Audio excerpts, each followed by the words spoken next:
Welcome to the U.S. Manufacturing Today podcast, your hub of information about the U.S. manufacturing and distribution industry.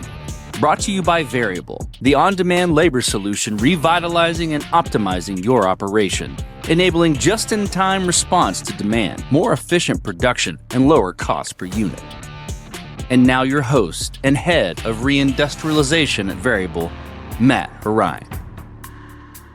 Welcome back to U.S. Manufacturing Today, the podcast powered by Variable, where we talk with the leaders, innovators, and changemakers shaping the future of American industry, along with providing regular updates on the state of the industry, the changing landscape, policies, and more. Our guest today is Andrew Kornuta, founder and CTO of Noramark, a network that connects trusted U.S. manufacturers via a transparent, relationship-driven platform. Noramark is designed to simplify collaboration, strengthen our domestic supply base, and bring coordination to the fragmented offline sourcing model many shops still rely on. Andrew, welcome to the show. Thank you for having me. And we're excited you're here today, and let's just jump right into it. I'd love to hear a little bit more about the founding of Noramark and your background. You went from systems engineering work to founding Noramark and spent time, I think, at Amazon. Would love to hear about it. So I've been in software for 25 years. I spent 8 years of that time at Amazon. That was my last employer before quitting and starting Noramark. While I was at Amazon, I had the opportunity to work on some really exciting stuff. I was within Amazon Ads, created and ran the developer experience program. We worked with tons of sellers, thousands of sellers. We worked with companies that work with the sellers to help them to sell more things. It was very exciting to get to operate at that scale. One of the things that became apparent to me while I was working there, you see all this stuff made in China, right? It doesn't really hit you until you start working directly with these sellers and you see the percentage of sellers that are based in China or working directly in China or importing from China. This was something that I had always been maybe like abstractly concerned about. I think a lot of people are concerned about it or think about it. My grandfather was in construction and very traditional kind of American story. He would build stuff. He would buy American. He was a union worker, only drove American-made cars and all that, and always repaired anything that broke. Just very into like building and making stuff. And a lot of people in my family were in that space. And so I grew up with a lot of that influence. And so it was always back in mind. But while I was at Amazon, it became like really visceral. And then at one point, my brother, who's my co-founder in Noramark, came to me and he was looking to have a product made. And my brother's been in manufacturing and fabrication for his whole career. He's looking to have a product made. It was a product that was made in the U.S. They just couldn't get it. They just couldn't keep it in stock, this particular manufacturer. It was a simple product. It was like kind of like a putty knife, flexible spreader thing. And he said, hey, you work at Amazon. You work with all these companies that make stuff and sell stuff, right? Do you have a connection or some way we can get a product like this made? And so I said, of course, I can reach out to people. This will be easy. And it turns out it was super easy if you wanted to have it made in China or India or Vietnam or even Taiwan. But if you wanted to have it made in the US, like this product was, it was almost impossible. This picture started to come together in my head. It was very interesting. The first impression a lot of people get is America just doesn't make stuff. That's why you can't get this. And that's an easy answer. And I think a lot of folks stop there and they think, yeah, America doesn't make stuff. That's wrong. America does make stuff. America makes a ton of stuff. We're still the second largest manufacturer in the world and not that far behind China in terms of manufacturing output. The problem isn't that we lack factories or shops, right? We have the ability and the capacity to make stuff. What we lack is a modern digital infrastructure to connect this all together. When I took that lens back to what's involved in making something in China, for example, you go to Alibaba and you can literally take a picture of the thing you want made, drop it into their search box, and you'll get connected with people who say, hey, we can make this for you. I'll give you a quote in hours, right? Sometimes less. And they'll chat with you, they stay on top of it. This didn't happen by mistake. So this digital infrastructure that exists in China and in other countries was purposefully built by those countries, right? They came together and they put together systems. China in particular has Alibaba and another system called 1688. And these systems actually help to balance demand across their entire industrial base. This is, I'll talk about where we can plug some of those gaps, but Variable and companies like Variable can also play an important role in plugging some of these gaps. In the US, this just never happened, right? Like we had this like booming industrial base through obviously World War II, things ramped like dramatically. It continued through the 1950s and 60s as the United States essentially replaced all the infrastructure in the entire world that had been destroyed during the massive war and as countries retooled. And then as you got into like the 1970s, starting with Nixon reopening trade with China, and then schools pumping out MBAs that were like, hey, take your factory and send it over here and you'll make more money. So I feel like what happened was, as far as like the technical infrastructure goes, it almost became frozen in time. In this time when all the smart people were saying to offshore and move things out of the country, we stopped investing in the more modern parts of infrastructure that make businesses work today. So when you look at how manufacturing works in the US today, it doesn't look that different than that point in time where people started saying to offshore things, right? You have people meeting at trade shows, collecting business cards, pinning them on a cork board, and those are the folks that they call. So a big part of what we want to do with Noramark is actually help to modernize this infrastructure. I'm not a huge fan of asking the government to get involved in these problems. I think the very American way is to do it ourselves. And I don't want to piss off all the industrial policy people. I think they all have very good arguments out there, right? Like we probably should have a U.S. industrial policy that favors U.S. businesses. I think we need a little more protectionism, maybe a lot more protectionism in this space, because our ability to manufacture is directly tied to national security. That is just an obvious statement. We saw a visceral example of this during COVID. You could walk into a store with your mask on, right? You walk into a store and the shelves are empty. You go on Amazon. I remember going on Amazon to buy masks and seeing masks that would have been $8 or whatever for a box of masks a few months earlier, being hundreds of dollars if you could even get them. And imagine, people forget this, people often forget this, but we are not friendly with China. Maybe we're friendly with China. China's not friendly with us. And the Chinese Communist Party, the CCP, that is in control of China today, they view themselves as being at war with the United States. And we stepped in and stopped their civil war from finishing in 1949 by preventing them from invading Taiwan at that point. And we've been in this position of conflict with them since 1949. Many Americans don't see this. Your average American is, oh, China, yeah, they make cool stuff. They make cheap stuff, good food, whatever. But like from the perspective of the Chinese government, this is a humiliating stop where we're like, wait, we're in the middle of this war and we're stopping you. We literally had a hot war with China during the Korean conflict, which Douglas MacArthur wanted to take it all the way into China. Truman at the time was like, wait, you can't do that because Russia's going to get involved. The Soviets are going to get involved, which they wouldn't have. I think historically we can see that now, but at the time it seemed like common sense. We've just forgotten about all this, or maybe we just haven't felt threatened by it. And pre-World War II, we were like really strong allies with China. The point is, we're in this precarious situation today where so much of what we have made is made in China. China has not been playing nice. They've been very purposefully growing this dependency on them because it's a strategic advantage for them. And we've seen this with the tariffs and other things, like they've caused pain for Americans. And you can imagine if a hot war or something were to break out, or something like COVID even that just disrupted shipping, things get very painful for the US very quickly. So there's this strategic problem with having a trade partner who is adversarial. I think a lot of people are realizing this, and there's an increasing understanding that we need to make more stuff onshore. So this is already a multi-trillion-dollar industry, and now we see in the news numerous companies that are poised to or in the process of pumping trillions more into U.S. manufacturing. So a big, huge commitment from Apple. Whole bunch of pharmaceutical manufacturers are starting to look at reshoring. We've seen numerous companies that are investing in reshoring because of tariffs, because of national security concerns. And even if you take all that off the table, what sort of thinking is, hey, this thing I want to have made, I'm going to have it made 9,000 miles away. The why today is it's just easier. Like I can just go into that magical search box, throw my picture of the thing I want made in there, and it gets made, and then it just shows up. So we can change that though.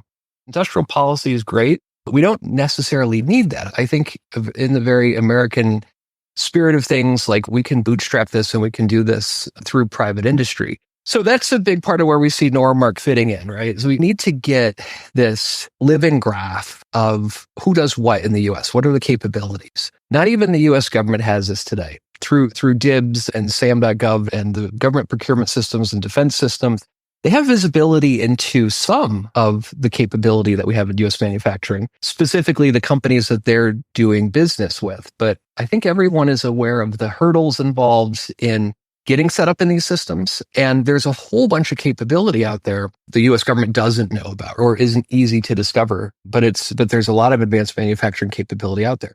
So looping this all the way back to this thing with my brother said, hey, how do we get this thing made, right? We realized what a problem this was and what an opportunity it is as we start to think about what does it take to bring US manufacturing into the future, into the present day even. So there's a lot of smart people out there, a lot of smart people with all sorts of interesting hard tech, deep tech startups, and of course the established players in the space that are building amazing things, that are inventing new ways of making things, new processes. That's fantastic. But there's this core digital infrastructure that's present in other industries that's missing in U.S. manufacturing. I want to jump on that because I do have a lot of questions on the geopolitical side of this. There's a ton to cover, and I'd like to unpack that a little more here in the show, especially like the Douglas MacArthur component and American Caesar, if you remember the book, and his firing by Truman and Nixon China and all of those things. I would love to talk more about that. And also, you hit on something really important right here, which is and I think what you're trying to address through that trust factor and that variability factor with Noramark, because there are a lot of systems like this in other industries. It's very common. And when you get into manufacturing and working with the government, I'll say it because you said not getting into some of those challenges, it's very difficult right now to work with the government. There are a lot of overhead requirements, a lot of types of certifications, things that may or may not matter when you're looking at the defense industrial base. But nail on the head earlier when you were talking about the supply chain and the national security problem, the COVID pandemic era was a war. Essentially, it boiled down to wartime footing. We're still on wartime footing, in my opinion, just because we discovered the constraints to our capacity. And I don't know if we've done anything to solve it. And that is, in some degree, yes, people are bringing things back, reshoring and reindustrialization without the action or just buzzwords. And it feels good. It looks good. It's happening. And there are things that are happening. But I'd love to tap into what you mean on the trust factor with Noramark and specifically part of your platform, because that's something that is missing and we haven't heard much about. So when we said, okay, we need Alibaba for North America, easy. And that sounds great. It's very easy to say. So we went out, we started talking to manufacturers and some trade orgs as well.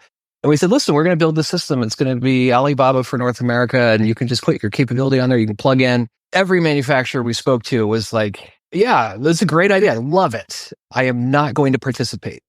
We were like, why? And it was just going to be a whole bunch of noise, right? It's going to be people price shopping. We're going to have competition from foreign entities. There's this IP theft risk. It's just going to be a big distraction for us, and it's not good for our business. And by the way, we have some people we're already working with, and we're making enough money, right? I got my truck, I got my boat, I got my house on the lake. And so we were like, wow, how do we deal with that? We realized there's very low trust. And understandably, there's multiple factors in that. I mean, one is typically we're talking about expensive machines with expensive materials that have a very fixed cost to operate. So if you're running one shift or two shifts at your shop, or you're running 3 shifts and your machines are maxed out with the current work you have, like any business owner, you want to grow, but you can't just add users and scale in the cloud with manufacturing. So taking on that extra job might mean buying a machine, or hiring a shift manager and hiring people to operate that machine. And if the person that maybe the person said, listen, I'll pay you in 30-day terms or 90-day terms or 120-day terms, whatever. So you've got to make this big investment for someone who you don't know. And this is taking the IP concerns and the race to the bottom on pricing. This is literally just if you decide to take the work.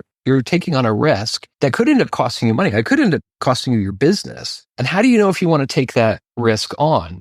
And that's a big consideration. And so part of what we realized was the problem here was just this trust. And the other thing that fed into the trust issue was also these businesses being told, U.S. manufacturers being told, you're crazy if you're still making stuff in America. And a lot of these people have continued to do it for multiple reasons. There's the folks working with defense, very compliance, ITAR, all that. And that's a section. That's what most people think of when they think of U.S. manufacturing. But there's a lot more. And for a lot of people, it's just, this is what they like doing. Maybe it's a point of pride.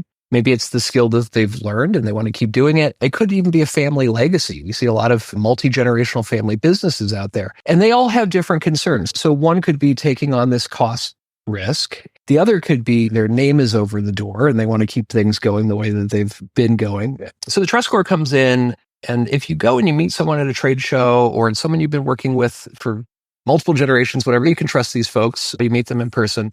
But just opening up your shop to internet orders is a lot of noise. So we realized we needed to build a system that allowed people to scale beyond the handshake, but have the same level of confidence in that relationship. So we decided to create this trust score. And the foundation of the trust score is people who have worked together. So it's if you've done work with this other company, then that helps build, and they thought the work was good, that helps to build on your trust score. And when we say that work was good, what we mean is, did you actually do it the way you said you were going to do it? Did you make it in the U.S.? Did you make it in your shop? Or did you turn around and offshore it to Alibaba? And that's a real concern. I was actually surprised to learn about this. There's shops in the U.S. that actually have capacity and they make stuff in the U.S., but when they take on a new job to de-risk it, they'll just turn around and send it off overseas. And so that's the sort of thing where, a cautious buyer is going to look into this. A lot of times they'll go to the shop to see the first run of their part. And so all of that will feed into a trust score. If someone satisfies a job for someone else and it's done good, then they can give them a positive referral. It feeds into the trust score. And over time, someone builds up a trust score that can be used by others. Wow, this person did work with these other people. They all said it was good. And this trust score, of course, is rooted in whether or not something is made in the U.S. That's a core principle of our network. And so they know that they can trust them also. And so you can start to scale that handshake relationship, which is really positive for the buyer. It's also really positive for the seller in ways that aren't immediately obvious. One of the factors that drags down U.S. manufacturing is this financial factor. When it's time to move on, to retire, to exit for whatever reason, a lot of shops will sell for some discount on the value of the real estate and equipment. And this is why we've seen a lot of legacy shops where a family member doesn't want to take it on, just close. That's a big problem. And it's because those relationships were tied up with the owner, right? And the owner had been running the shop for 50 years. He had a good relationship with this shop down the street and this shop down the street. When he goes, if he sells to someone else, even if it's a machinist, someone's been working there for a while, those people may not know that person, and that's a time to go and reevaluate who you're doing business with. The other thing, going back to the trust that gets eroded after decades of offshoring, there's a lot of private equity will sometimes buy shops and turn around, keep the name over the door, but offshore the work. And so what our trust score helps to do is actually establish this history of relationships between a shop and the folks that are buying from them. And it takes it out of just the owner's head and gives them something tangible that through the sale process, they can say, here's the trust score for my shop. Here's people that I've worked with over the years. Here's my recurring revenue. And this is an expression of the value of my business beyond just what I know. And I hope this is going to take a while to actually see this impact, but our hope is that this can help to improve the valuation of shops at the time of exit, which I'm going to put on my economist hat here and be a little philosophical, but what this should ultimately do is if you can continue to increase the value of shops, you can increase the wages that shop workers are getting paid as well, right? If we saw this in software. When I started in software, we didn't get paid that much. I didn't start in software because we didn't get paid a small amount, but it was good pay, but it's gotten crazy. And the reason it's gotten crazy is because the value, the multiple of a software business is so high that the wealth created by a software business is so great that the employees of those businesses get paid more. And I'd love to see the same thing happen in manufacturing, right? There was a time in our history where a machinist working at a car maker or aerospace or wherever could make a living wage that supported a family with kids, stay-at-home wife and all that, right? And buy a house with a dishwasher, a new car, all that stuff on one salary from someone who was working in a blue-collar role. I think that's fantastic. And I think that this can all be done through free market economics. It doesn't require the government to come in and say, oh, you must pay machinists a certain amount. No, it's an expression of the value of the company, the value creation chain. It happens naturally. The trust score on the one end of the spectrum is, hey, let's replace that handshake and make it scalable. And on the other end of the spectrum, we think it can become an embodiment of the value of a business that helps to actually change the multiple that's applied at exit time. That's a huge picture view and one that, can be executed at 10,000 foot or below and keeps the 30,000 foot view. I think one thing that you said that really stood out to me was this trust factor. I've worked with contract manufacturers. I've worked in that space. And at first, everything seems fine until you do get a big order and there's demand. And all of a sudden, you're getting visibility into your BOM, into your bill of material. And we don't have X wire or Y screw because we order it from China. And it's baffling because you think I can pick this up at the hardware store if I wanted to. And you've got these contract manufacturers or other folks trying to make things that have to go order it from the origin point. And that is a huge problem because you get into like critical industries when you talk about medical over the past few years of any kind of manufacturing there, that's not going to work. If you talk about pharmaceutical, same thing. If you talk about defense, absolutely. But the things that really rock the boat on the consumer level is all of a sudden your demand dries up, people starting to go buy toilet paper in bulk because there's that scarcity. And so that is, if you take that and extrapolate it over the industrial base, we're talking about pure panic. So the trust factor is huge. I know that's one thing that we're both pretty passionate about just because, handshakes do go a long way, but also the possibilities, it's infinite capacity in terms of what you can build and what you can do. And most people, the feedback that I've gotten from a lot of folks in the reindustrialization space, reshoring spaces, I can't get somebody to answer the phone. There is a complacency in a lot of places where it could be a generational family business. It could be, hey, we've got so much work, we don't need to get to that. The answer should never be, we don't need more work. Like that is one of the things that is so limiting to this reshoring effort because people don't want to spend more for the neighbor down the street that they've got versus getting it cheaper and having it 9,000 miles away. That mentality's got to be flipped on its head. So the trust factor is huge. The very immediate practical application of the trust score is when you're looking at RFQs in our system and you're trying to decide, okay, do I want to grow my business? How do I grow my business? When you see demand come in from someone who has a high trust score, they've done a bunch of work with other folks and they're very U.S. manufacturing centric and they're not just kind of race to the bottom price comparing. Hey, I'm going to take the time to bid on this one. And that's like an immediate application of the trust score. And conversely, if you're out there buying and you've got people bidding on your RFQ, you're going to look at the folks who have a higher trust score because you know that they've got the work, they've done the work. So you don't have to take the time to really, you'll hopefully get to know them over time. And we don't want to be in the middle of these relationships, right? We want people to transact on the trust score, but we want them to form the relationships themselves as well. And then the trust score helps them scale beyond that. But that's exactly right. Rather than saying, oh, I can't get this thing, I don't know how to get this thing. You don't have to know who you're dealing with. You just have to know what their trust score is. And then you can decide who you want to work with and grow your business. That's how it should be. I like the free market aspect to it because it really is that hand of the free market. The trust enables that. We'll turn now to a little bit more of the macro picture because I think you said a lot of great things at the start of the show. One of them is the kind of industrial policy where there's some kind of heavy hand of the government. It's interesting to frame it this way because most of us probably think of the free market. We probably think of traditional American politics, maybe center, right of center. One of the things that separates it from a competitive country is that if you are on a war footing, if you are facing an adversary, and if people are not looking at China as an adversary, they're wrong. I've seen a ton of chatter on this on X, by the way.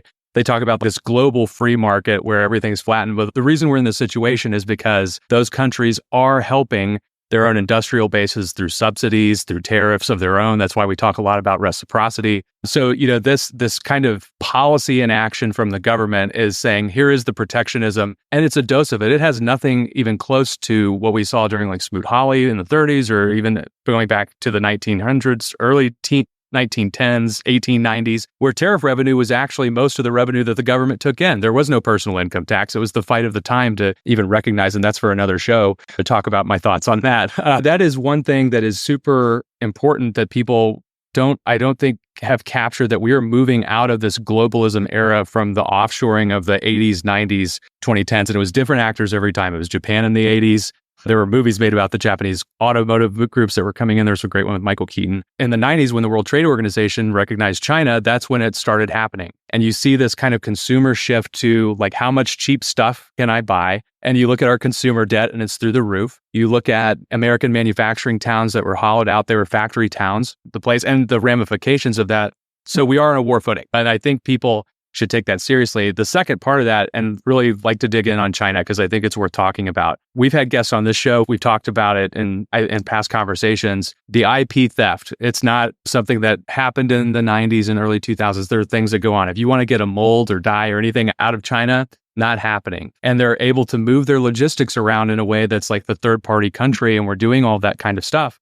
How does this help the reindustrialization movement and its specific focus on American suppliers? Because like you said, they are here. How important is that as part of your core mission? Let's talk about government policy first. anytime there's government policy, it screws something up, right? Like, it's inevitable. In the best case scenario, it becomes codified in law and it's really good at first, and then it gets so big and self-serving over time that it stops becoming so good. It's like mind-boggling that so much of what we take for granted today didn't exist before Roosevelt, FDR. And he had so much expansionism of the federal government under FDR. It's really wild. I've actually been reading this biography on Edgar Hoover, the FBI Edgar Hoover, right? And really interesting character. But like just the growth of the FBI under Hoover, and specifically FDR growing the FBI, they had very little jurisdiction prior to the 1930s, and post 1930s, almost like a national police force in some ways. And it's just one tiny example, but just massive expansion and growth of the government, social security system, and all this stuff, which nowadays we look at a lot of this, not the FBI so much, but like social security, for example, and we're like, yeah, I don't know if that's working still, right? Does that make the most sense today? We spend more on healthcare than national defense. The government spends more on healthcare than national defense for retired folks, for Medicaid and all that. It's crazy, like trying to fix all that stuff. Again, there were probably good programs when they were put in place. It probably solved a particular problem, but they start to get out of hand, or they just stay calcified for such a long time that they get out of hand. So when we think about industrial policy, there's this question, like, do we really want the government to step in and fix this? But I think there are some areas that literally require government involvement. For example, China has practiced aggressive dumping into foreign markets in order to destroy foreign markets and increase the reliance on them. And when we talk about this, like in the U.S., no one's in control of U.S. industry. It's thousands of CEOs and maybe a few organizations, maybe there's labor here and there, but for the most part, it's not controlled in a singular fashion. You compare that to the authoritarian regime in China, like the CCP controls industry in an authoritarian fashion. It didn't matter when they put together Alibaba in 1688, it didn't matter if a shop said, oh no, we don't want to do that, because no, it was like, you're doing this or you're out.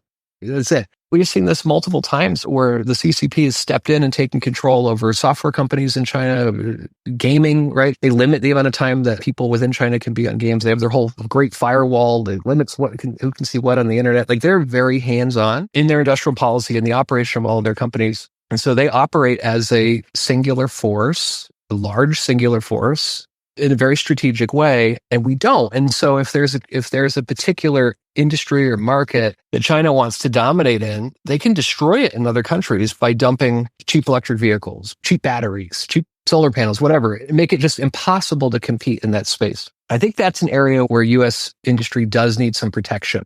And we've seen, I think with Trump 47, we've seen some initiatives in this space. Some of the tariffs were starting to go in this direction. There's probably a lot more that can be done here just to protect from like really aggressive activity. What's shocking to me is the most important thing is that people need, like you said, Matt, the most important thing is people need to understand that we are dealing with an adversary. And this isn't just, hey, free trade, come on, guys, let's just all play nice and buy the cheapest thing. No, there's a reason this is happening. There's a reason why Chinese companies will literally lose money for prolonged periods of time and be funded by the government. There's a guy on X who's done some amazing analysis just of making nitrile gloves in the U.S. And the reason why we can't and we don't make nitrile gloves in the U.S. is because we just can't compete on raw material costs. The CCP is buying embargoed oil, which is the majority of the material costs in nitrile gloves. They're buying embargoed oil from countries that we can't buy oil from in the free market. I don't know how they're still part of the WTO. It blows my mind. But somehow they're buying embargoed oil and using it to produce gloves at a fraction of the cost that anybody else can produce them, because they want to keep that stranglehold on that particular market.